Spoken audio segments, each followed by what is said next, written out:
Hello everyone, ఇలాంటి videos మీకు ముందుగా కావాలి అనుకుంటే మా ఛానల్ని సబ్స్క్రైబ్ చేసుకొని పక్కనే ఉన్న బెల్ ఐకాన్ని క్లిక్ చేయండి. అప్కమింగ్ రివ్యూలోకి వెళ్ళిపోదాం. రమాదేవి, రోజా, అరుణ్ అందరూ కూర్చొని మాట్లాడుకుంటూ ఉంటారు.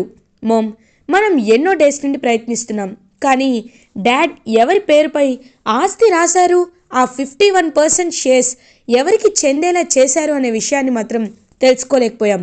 వి ఫెయిల్డ్ మోమ్, వి ఫెయిల్డ్ అని అంటాడు అరుణ్. చూడు అరుణ్, ప్లాన్ ఏ మనకి ఫెయిల్ అయితే ప్లాన్ బి వర్కౌట్ చేయాలి. కొన్నిసార్లు ఏం చేసైనా మనం అనుకున్నది సాధించాలి అని అంటుంది రమాదేవి. అత్తయ్య గారు, మాటల వరకైతే ఎవరైనా చెప్తారు, కానీ చేతల్లో చూపించిన వాళ్ళకే కదా వాల్యూ ఉంటుంది అని అంటుంది. నువ్వేమంటున్నావో నాకు అర్థమైంది రోజా, అందుకే చెప్తున్నాను, విను. చూడు, రేపు హర్షవర్ధన్ బర్త్డే కాబట్టి మనం రేపు హర్షవర్ధన్ని ఈజీగా మన బుట్టలో పడేయాలి. హర్షవర్ధన్కి ఎలా ఉంటే ఇష్టమో అలా మనం హర్షవర్ధన్ని ఇంప్రెస్ చేయాలి. అప్పుడు హర్షవర్ధన్ ఆ ఆస్తి ఎవరి పేరుపై రాశాడో మనం ఈజీగా తెలుసుకోవచ్చు అని అంటుంది. నిజమేమో, అయితే మేము రేపటి నుండి డాడ్ని ఇంప్రెస్ చేసే పనిలోనే ఉంటాం.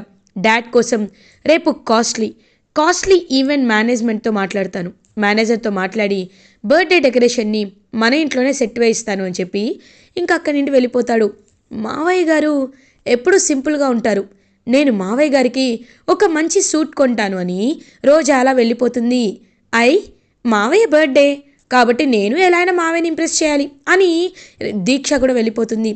ఇంకలా రమాదేవి, హర్ష, నువ్వేం చేస్తే నన్ను ఆస్తి ఎవరికి రాశానని చెప్తావో నాకు తెలుసు, కాబట్టి నేను నా ప్లాన్లో ఉంటాను అని అక్కడి నుండి వెళ్ళిపోతుంది. అప్పుడే ప్లాన్స్కి వాటర్ చేస్తున్న చామంతి వీళ్ళ మాటలు వింటుంది. ఏంటి వీళ్ళందరూ కలిసి ఏదో ప్లాన్ వేసుకుంటున్నారు? ఒకవేళ వీళ్ళు అయ్యగారికి ఏదైనా ప్రమాదం తలపెట్టాలనుకుంటున్నారా? ఎందుకంటే హర్షవర్ధన్ అనే పేరు వినపడింది. హర్షవర్ధన్ పుట్టినరోజు అంటే రేపు అయ్యగారి పుట్టినరోజు. ఈ రోజున ఎవరేం చేస్తారు? ఒకవేళ అయ్యగారికి ఏదైనా ప్రమాదం తలపెట్టాలనుకుంటున్నారా? లేదు, అలా జరగకూడదు. అయ్యగారిని నేను ఎలా అయినా కాపాడుకోవాలి అని గట్టిగా ఫిక్స్ అవుతుంది చామంతి. ఇది ఇలా ఉండగా ప్రేమ్ అసలు కనీసం భోజనం కూడా చేయకుండా అలా సైలెంట్గా కూర్చొని ఉంటే అప్పుడే ప్రేమ్ దగ్గరికి చామంతి వస్తుంది. బాబు, ఏం చేస్తున్నారు అని అడుగుతుంది. నేనేం చేస్తే నీకెందుకు, నువ్వు వెళ్ళు చామ్ అని అంటారు. సరే బాబు, కనీసం మీకు కొన్ని బాధ్యతలు గుర్తు చేయడానికే నేను ఇక్కడికి వచ్చాను, ముందు భోజనం తినండి అని అంటుంది. నువ్వు చెప్తే నేను తినాలా? నేను తినను అని అంటాడు. బాబు, చెప్తున్నాను తినండి, నోరు తెరవండి అని చామంతినే ప్రేమ్కి భోజనం తినిపిస్తుంది. ఎందుకు చామ్, ఎందుకు ప్రేమగా భోజనం తినిపిస్తావు, తర్వాత ఇదంతా ఒక పని వాళ్ళలాగే అంటావు, నన్ను ప్రేమించట్లేదు అంటావు, నా కోసం ఇంత ప్రేమ చూపిస్తావు, ఎందుకు ఎందుకు చామ్ అని చాలా అంటే చాలా బాధపడుతూ అలా ప్రేమగా చూస్తూ ఉంటాడు. చూడండి బాబు, నేను మీకు చెప్పాలనుకుంది ఒకటే, రేపు అయ్యగారి పుట్టినరోజు కాబట్టి అయ్యగారికి మీరు ఎలా అయినా ఒక మంచి బహుమానం ఇవ్వాలి. అయ్యగారికి మంచి గిఫ్ట్ ఇస్తేనే కదా అయ్యగారు హ్యాపీగా ఫీల్ అవుతారు. ఇలా మీరు బాగా డ్రింక్ చేస్తున్నారు అని తెలిస్తే అయ్యగారు ఎంత బాధపడతారో ఒక్కసారైనా ఆలోచించారా అని అంటుంది చామంతి. రేపు డాడ్ బర్త్డే అనే విషయాన్ని నేను మర్చిపోయాను. రేపొక్కరోజైనా అన్నీ పక్కన పెట్టి డాడ్తో హ్యాపీగా టైం స్పెండ్ చేయాలని పాపం అనుకుంటాడు ప్రేమ్.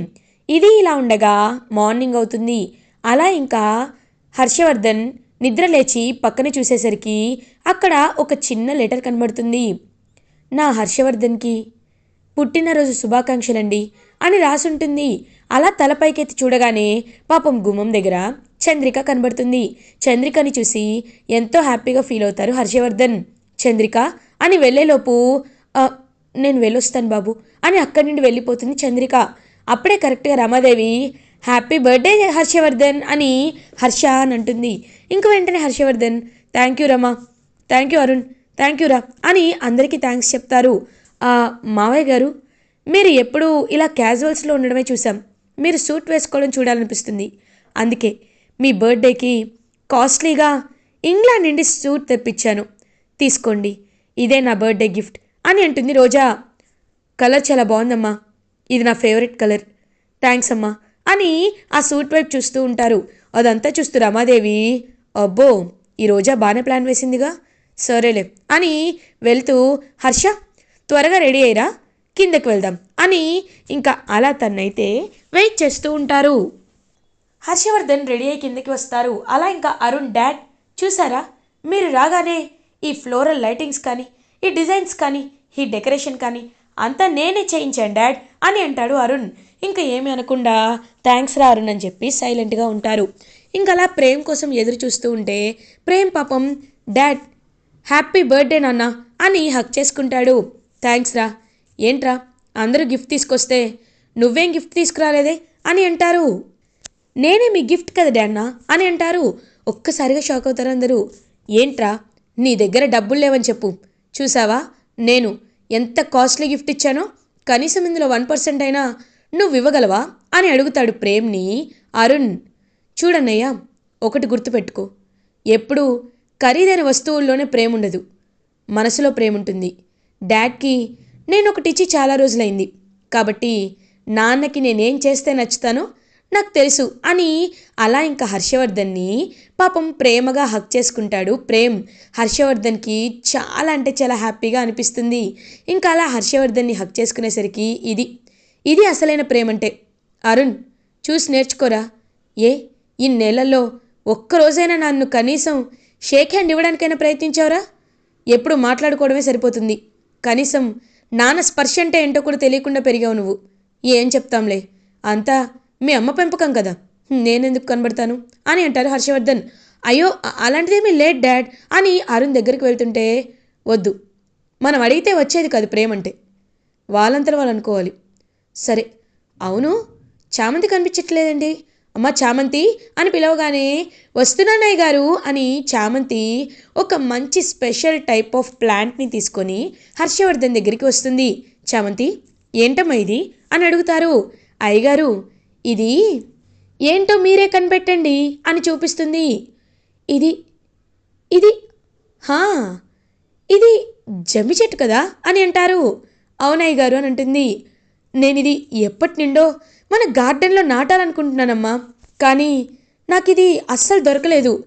ఇది చాలా పాత కాలం మొక్క కదా, ఇది చాలా రేర్గా ఉంటుంది, ఎప్పుడో 30 సంవత్సరాలకు ఒకసారి ఇలాంటి విత్తనం వస్తూ ఉంటుంది.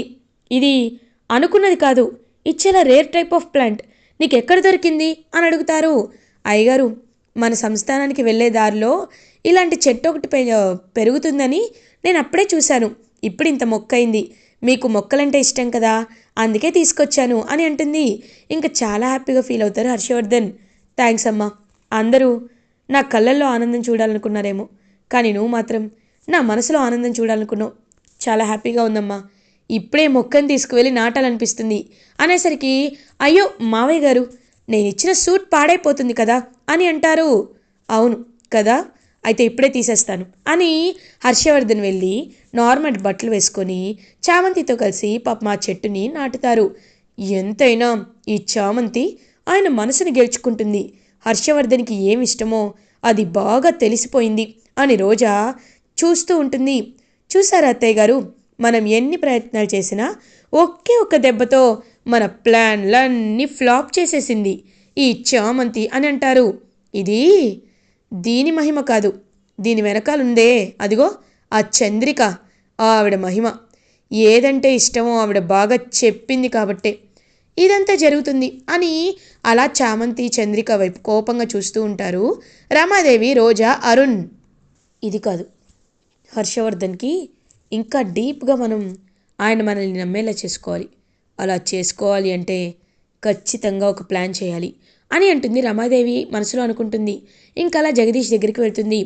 చూడన్నయ్య, నేను ఒక ప్లాన్ వేయాలనుకుంటున్నాను, ఇప్పుడు హర్షపై అటాక్ చేసి తర్వాత మనమే కాపాడామనుకో, అప్పుడు హర్షకి మనపై నమ్మకం వస్తుంది, మనల్ని ఎంతో హ్యాపీగా చూసుకుంటారు, మనల్ని నమ్మడం మొదలు పెడతాడు, మనల్ని నమ్మాడనుకో అప్పుడు మనం హర్షాని కీలు బొమ్మను చేసి ఆడుకోవచ్చు అని చెప్తారు. ఇంకా వెంటనే అలా చూస్తూ ఉంటాడు జగదీష్. చెప్పమ్మా, ఏం చేయాలి? రౌడీలకు ఫోన్ చేయనా అని అడుగుతారు. ఆ వద్దన్నయ్య, రౌడీలు అవసరం లేదు. ఇప్పుడు ఎలాగో హర్షవర్ధన్కి కేక్ తెప్పిస్తారు కదా, కాబట్టి ఆ కేక్లో పాయిజన్ కలిపామనుకో, హర్షవర్ధన్ అది తిని హాస్పిటల్లో అడ్మిట్ అవుతాడు. అప్పుడు హర్షవర్ధన్ కోమాలో ఉన్నాడని, తన ఆస్తులు ఎవరి దగ్గర ఉన్నాయో ఖచ్చితంగా రాకపోతే కేసు వేస్తామని మనం ఒక ప్లాన్ చెప్పొచ్చు. కోర్టులో కేసు వేయచ్చు. అప్పుడు అప్పుడు ఆ ఆస్తి పత్రాలు ఎవరి దగ్గర ఉన్నాయో బయటకి వస్తుంది, ఖచ్చితంగా వస్తుంది అని ఒక ప్లాన్ వేసుకుంటుంది రమాదేవి. బా, నీ బ్రెయిన్ అమ్మ చెల్లెమ్మ, ఖచ్చితంగా ఇలాగే చేద్దామని ఇంకా అలా హర్షవర్ధన్ రమాదేవి ఇద్దరూ గట్టిగా ఫిక్స్ అవుతారు. ఆ కేక్లో అలా ఇంకా పాయిజన్ అయితే కలుపుతారు రమాదేవి అండ్ జగదీష్. ఇది ఇలా ఉండగా ఈవినింగ్ అవుతుంది. హర్షవర్ధన్ బర్త్డేకి అందరూ ఇంకా హ్యాపీగా వస్తూ ఉంటారనమాట. సో అలా నిషా అండ్ మినిస్టర్ కూడా వస్తారు. మేము మీ బర్త్డేని ఇంత గ్రాండ్గా జరుపుకుంటున్నందుకు వీఆర్ వెరీ హ్యాపీ. మీ వాళ్ళు చాలా అంటే చాలా గ్రేట్. మీ బర్త్డేని ఎంత ప్రేమగా జరిపిస్తున్నారో అని ఇంక అలా చూస్తూ ఉంటారు మినిస్టర్. ఇంకందరినీ అలా కూర్చోమని అరేంజ్ చేస్తూ ఉంటే అదే టైంకి కేక్ అనేది వస్తుంది. ఇంకా కేక్ వైపు అందరూ చూస్తూ ఉంటారు. వెంటనే అలా హర్షవర్ధన్ కేక్ కట్ చేస్తాడు. ఇప్పుడు చూడు, ఖచ్చితంగా హర్ష పైకి పోతాడు అని అలా వెయిట్ చేస్తూ ఉంటారనమాట రమాదేవి అండ్ జగదీష్. రమా అని పిలుస్తాడు. ఒక్కసారిగా షాక్ అయిపోతుంది రమాదేవి. ఏంటి హర్ష అని అడుగుతుంది. ఏం లేదు రమా, ఫస్ట్ పీస్ నీకే తినిపించాలి కదా అని అంటాడు. ఒక్కసారిగా షాక్ అయిపోతుందన్నమాట రమాదేవి. ఆ బర్త్డే నీది కదా హర్ష, నువ్వే తిను అని అంటారు. లేదు లేదు, నేను నీకే తినిపిస్తాను. ఎందుకంటే నువ్వు నా వైఫ్వి, నువ్వెప్పుడు నా మంచి కోరుకునేదానివి. అలాంటప్పుడు నువ్వు తినకపోతే ఎలా? తిను అని తినిపిస్తూ ఉంటే హర్ష వద్దు హర్ష, నేను డైటింగ్లో ఉన్నాను, నేను తినను అని అంటుంది. ఎందుకు తినవు అని గట్టిగా అడిగి ఇంకా అలా కేక్ బలవంతంగా పెట్టబోతుంటే ఒక్కసారిగా కేక్ని పక్కన పడేస్తుందన్నమాట వెంటనే రమాదేవి. ఇంకలా హర్షవర్ధన్ ఏం మాట్లాడకుండా సైలెంట్గా చూస్తూ ఉంటాడు. చంద్రిక అలా పక్కకు వెళ్ళిన రమాదేవిని గట్టిగా పట్టుకొని లాగేస్తుంది. లాగి రమాదేవి చెంప పగలగొడుతుంది. ఒక్కసారిగా షాక్ అయిపోతుంది రమాదేవి. ఏయ్ చంద్రిక, రమణమ్మ, నోరు మూసుకో. నువ్వేం చేస్తున్నావో నాకు తెలియదు అనుకుంటున్నావా? లేకపోతే నువ్వేం చేసినా ఊరుకుంటాననుకుంటున్నావా? నువ్వు తెప్పించిన కేక్లో విషం కలిపావని నాకు తెలిసిపోయింది రమణమ్మ అని అంటుంది చంద్రిక. ఒక్కసారిగా గడగడ వణికిపోతూ ఉంటుంది. అలా ఇంకా రమాదేవి అంటే హర్షకి నిజం తెలిసిపోయిందా, అందుకేనా నాకు తినిపించాలనుకున్నాడు అని అంటుంది. కాదు, కేక్ని నేనే మార్చేశాను. ఆయన నీపై గౌరవంతోనే ఫస్ట్ కేక్ నీకు తినిపిస్తానన్నాడు. కానీ నువ్వే అవేమీ అర్థం చేసుకోకుండా ఆయన ప్రాణాలే తీసి ఆస్తి కోసం నీచానికి దిగజాలనుకున్నావు. ఛీ, అసలు నువ్వొక మనిషివేనా?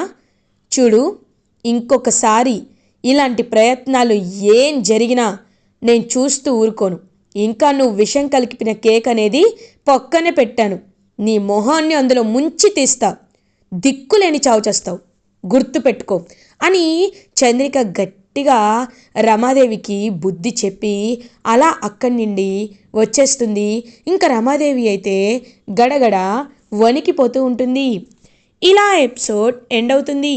ఫర్దర్ ఎపిసోడ్ రివ్యూస్ ముందుగా మీకు కావాలి అనుకుంటే మా ఛానల్ని సబ్స్క్రైబ్ చేసుకోండి. Thanks for watching.